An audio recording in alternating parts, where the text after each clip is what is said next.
Today I want to talk about how our language largely defines our reality. And not just our reality, but it defines it for people around us. And it's often the parts of our language that we're not really paying attention to. Here's an example. I'm going to use a kid's example because I have kids, but this works with, anytime you're communicating with anyone, there will be parallels. So, say you have a kid and the kid says, "I want to eat this candy thing."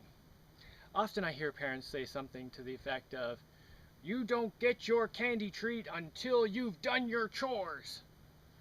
Um, Now the problem with that is that there are a lot of implications built into that phrase, that sentence. One of the implications is that this sugary candy thing is a treat. And another implication is that you will want this later. You will keep wanting this. It implies that you will always want this thing. And you'll be able to have it later after you've done all your horrible chores. It's basically saying the candy is good. That's what you want.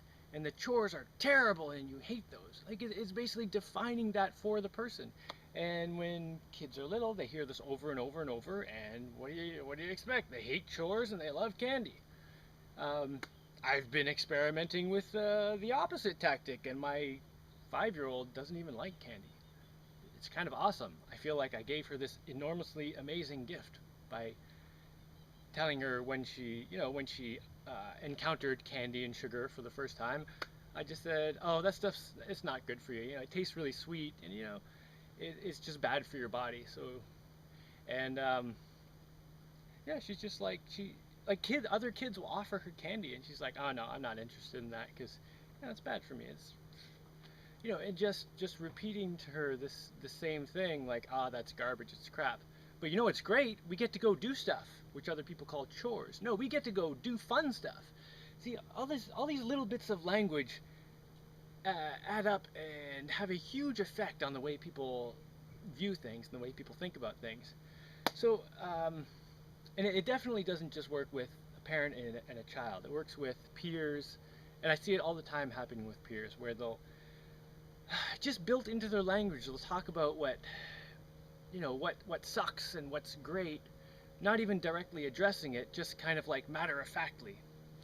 So when you're talking to your friends or teachers or students, or when you're communicating with anyone, try to pay attention to the things you're implying with your language. And try to pay attention to the things that are implied from other people's language. Because you may find it's having a huge effect on the way you think, and the things you like and the things you don't like. And you may find that a lot of those things that you like you don't like them because there's any good reason to like them, other than that you've just heard it so many times, so you just think so. When you can break down that whole system of like marketing and propaganda and all that kind of stuff that controls your subconscious thoughts, when you can address that and break it down, it really changes the way the world looks. You know what I love? I love hard work. I love me some hard work. You know what I don't like? Being lazy, sitting around. It just makes me feel like garbage.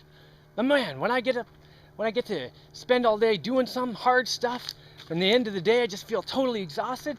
Oh, what a great feeling. I love that. And when I've got some food, I really love to eat the food that makes my body feel good.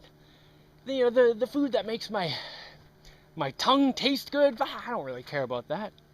And the thing is, the less I care about that, the less that stuff makes my tongue taste good. Now my tongue really enjoys the stuff that makes my body feel good. Yeah, that stuff is great.